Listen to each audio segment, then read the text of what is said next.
What a powerful statement.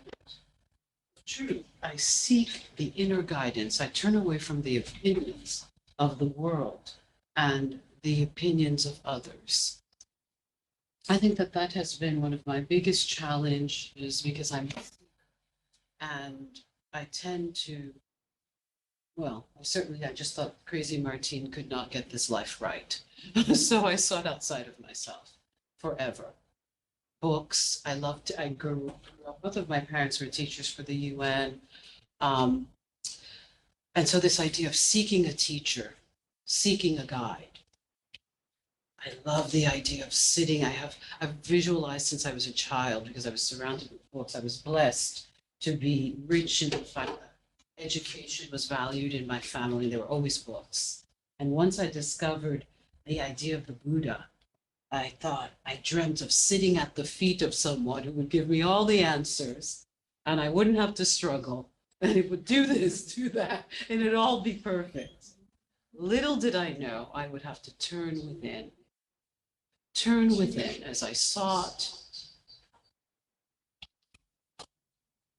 sought in the outer world, as I sought in the outer world. Little did I know that I would have to look inside of crazy Martine for the answer. But I didn't realize that within me was a power greater than any power in this world.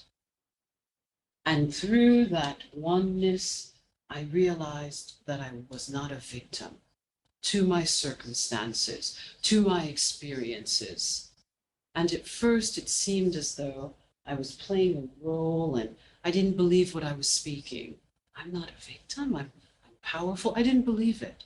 And little by little, as I began to attune to the inner voice within, the craziness began to heal and there began to be light. I went through the inner revolution. So happy 4th of July. Happy 4th of July. I'm a student of history. I was born in Haiti, and I find that Haitians are very proud of our history of being the first Black nation to break the bonds of slavery in 1804. The war with the French began in 791. The French became allies with the British at that point. They were all at each other's necks, but they were like the jewel of the Caribbean. Hispaniola, that's what Haiti was called before it became Haiti, and Dominican Republic. It was a jewel. They were making millions upon billions of dollars in the slave trade. So even though they couldn't stand each other, they were like, oh no, we can't let that go. I agree with you. You can't let that island go.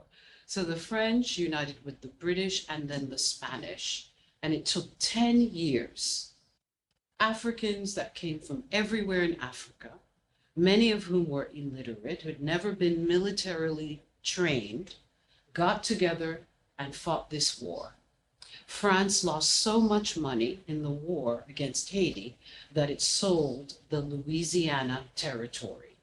The Louisiana Purchase, France sold that section, the midsection of the US, to the United States for $1 million in 1804 because they were so broke fighting these slaves.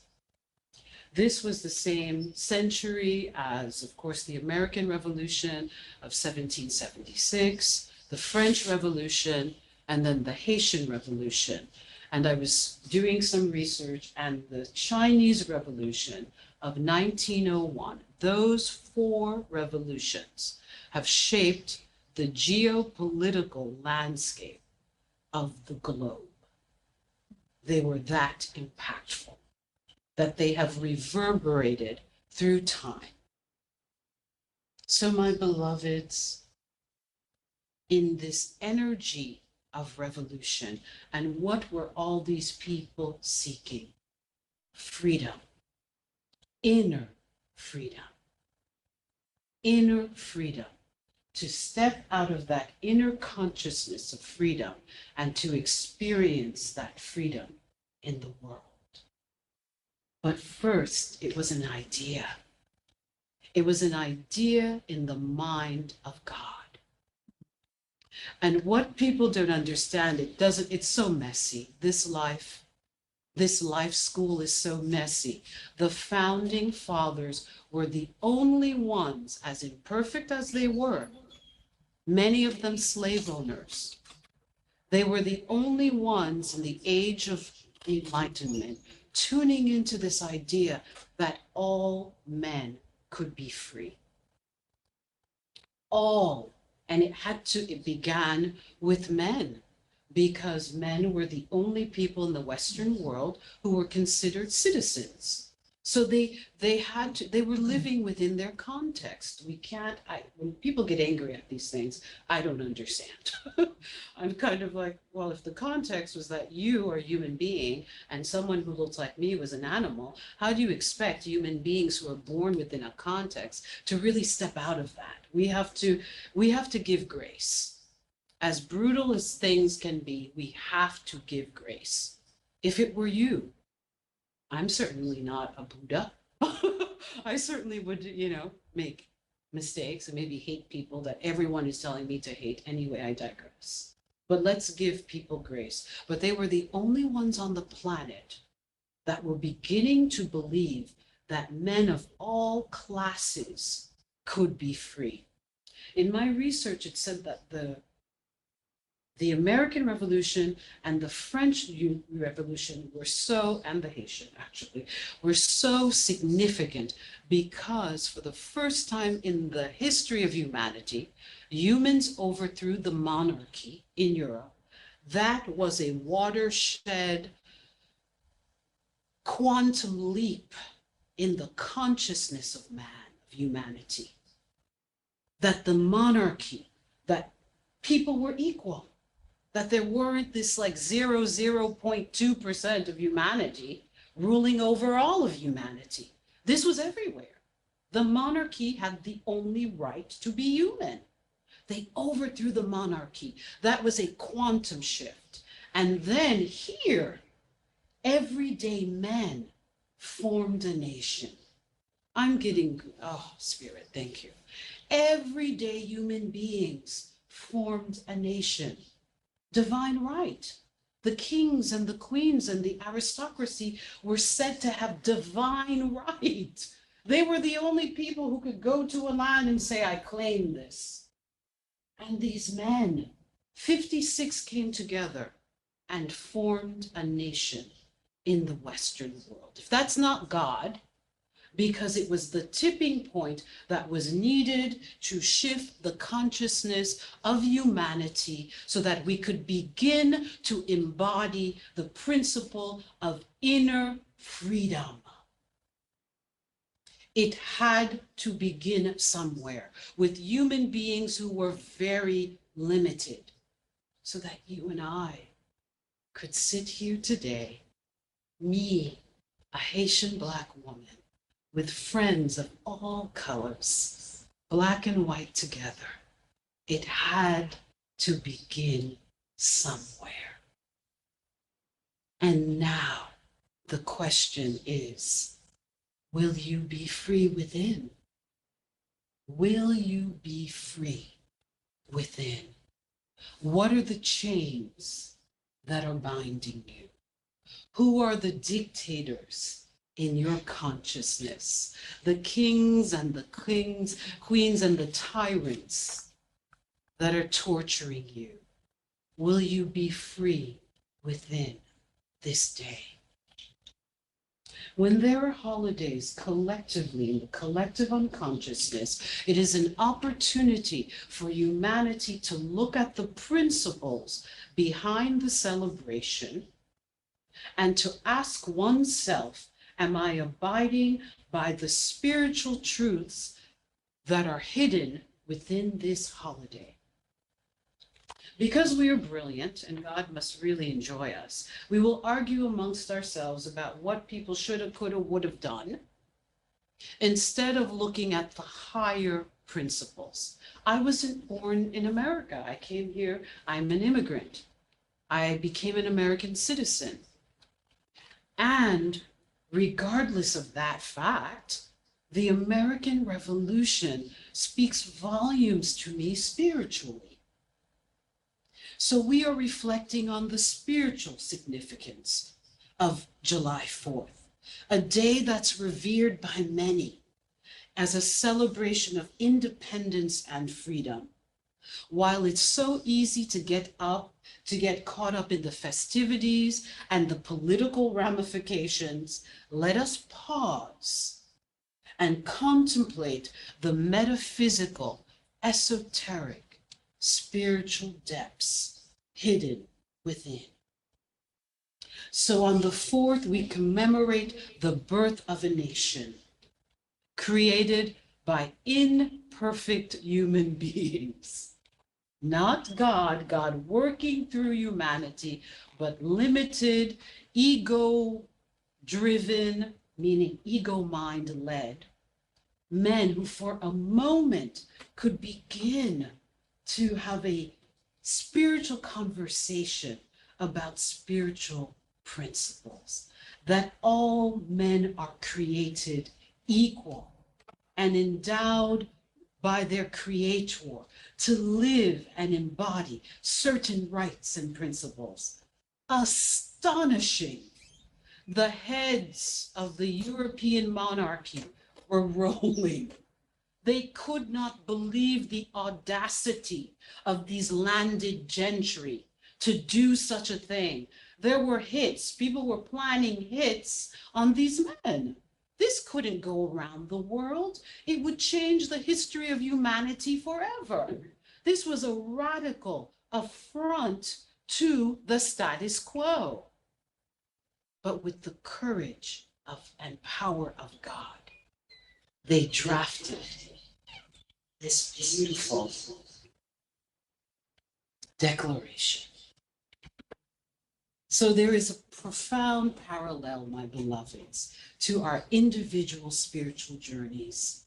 We are called on July 4th to examine the chains that bind us, the limitations that hinder our growth, and the illusions that block us from knowing our true essence. So just as this nation fought for liberation, we too must strive for the emancipation of self-imposed constraints and what confines our spirits. So independence is not simply a political idea, it is a symbol of the human quest for spiritual and self-realization. My beloveds, it is the human quest as we've taken off the physical shackles. We had to go deeper because we're not simply human. We are spirits having a human experience. So as the outer, so the within. We had to seek even deeper. Because if we were all preoccupied with not being free, we would have never begun to awaken. Spirit knew, if I don't get these people to unshackle themselves from this imagined egoic hierarchy of we are on top and they are on the bottom, I will never become a living force within them. They will never be able to know me. Maslow's hierarchy, if the basics aren't fulfilled, you can't ascend higher. That is the case for what Spirit was doing, and it came in and through the founding fathers who were not perfect human beings, who were slave owners and misogynists and limited, but God needed somebody. God needed somebody. That's why a lot of what's happening today does not make sense. God is moving through imperfect people. It doesn't make sense. But the Spirit of God is alive and guiding us to inner freedom. So true freedom, my beloveds, goes beyond the external realm. It is an inner state of being that transcends the boundaries of time and space. It is the freedom to connect with our higher selves, to awaken to the divinity that resides within us, and to align our actions with the universal harmony of life. And my beloved, this spiritual inner freedom I'm speaking about, the inner revolution, is something that many of the religious orthodox corporations have attempted to stop humanity from awakening. So there was political enslavement, but there has been religious enslavement. This idea that we're sinful, this idea that, oh, well, you were born in poverty, you'll die in poverty, you're a sinner. Oh, well, too bad. You better pray that God takes you to heaven. That has been the resounding message on the planet Earth. In the 1890s, when the Fillmore said, we are taking this Bible, and Jesus said, what he's done, we can do and even greater. We're going to heal ourselves. We are going to prosper. It was said that Charles Fillmore walked with a limp, that he had one leg that was shorter than the other. When he would meditate for hours, his leg grew. His body straightened out. He grew in stature. And that's how the unity movement began. Because there were human beings, it was called the mind cure movement. The transcendentalists, Emerson, Quimbley in Maine. These people began to come into a realization that we were powerful and that we didn't have to beg God for a miracle. We were the miracle, and it could come to pass according to our word and our thought. That was the revolution of the mind. And we are the recipients of that mind cure movement. So on this day, let's remember the sacrifices our forefathers, mine in Haiti, and I'm adopting the American revolutionists and the French revolution. I'm adopting them all, for I am a child of the cosmos. I'm a citizen of the world. I'm taking all of these stories and allowing them to strengthen me on this holiday, so that I can remember, that I can say no to tyranny, to the tyranny of my mind, to the tyranny of my consciousness, to the tyranny that is being imposed in the world, in our country today, the hatred, the fear, the discord. I say no. And my no is staying in alignment with spirit. Then it won't permeate. Then we will come from power and wisdom. And we will be protected and shielded. Stay in alignment with spirit. So on this day, we remember the sacrifices of all of our forefathers and mothers, and honor the countless souls who have fought for freedom and continue to fight for freedom around the world today. So as we gather with our loved ones, let's cultivate a spirit of unity and understanding. Let us recognize the human family is interconnected, bounded by threads of compassion and empathy. So my beloveds, let me bring about points that I want us to practice. So here are some metaphysical points to consider regarding July 4th. The liberation of the spirit, point number 1. July 4th symbolizes the liberation of a nation, but it also represents the liberation of the individual spirit. It calls us to reflect upon our own inner constraints, the chains that binds us, the tyrants that are within our consciousness that are trying to control us, and to strive for spiritual emancipation. Number 2, self-realization. Just as a nation strives for independence, we are encouraged to embark on a personal journey of self-realization and self-freedom.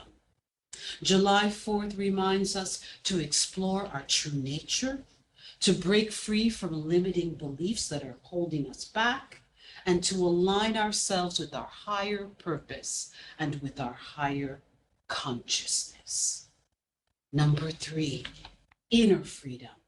While July 4th celebrates external freedom, it invites us to explore inner freedom, the freedom to think, the freedom to express ourselves, the freedom to connect with our authentic selves, and the freedom to think a new thought no matter what is happening. And number 4, unity in diversity.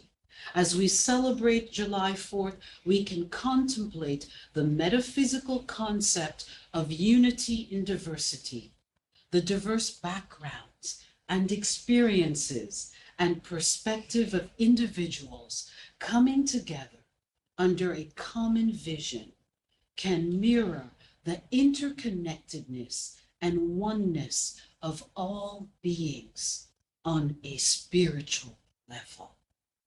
So July 4th serves as a reminder of the ongoing process of conscious evolution. Just as a nation evolves, we are evolving to higher and higher frequencies. Let's awaken, my beloveds. Let's tune into our inner freedom. Let's choose a new thought because we are always free to choose.